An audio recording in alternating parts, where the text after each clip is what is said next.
थे मुझे लगा कि उससे और ज़्यादा एक्सपेक्टेशन बहुत ज़्यादा जितना था उससे मतलब उसका अचीवमेंट बहुत ज़्यादा था। क्या बात है, थैंक यू मैम, ये शब्द हम लोगों के बहुत मायने रखते। मो जर्नी कहबी तो बहुत फर्स्ट क्लास चली वर्तमान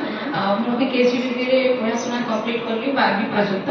तापर मु कॉलेज रे हिंदी साहित्य रे मास्टर्स कंप्लीट करली मु कहानी कविता भी खूब लिखे मोर खूब रुचि अछि किंतु गोटे जे जिनसटा मु केजीबी रे पाइथली ते मैम मैंने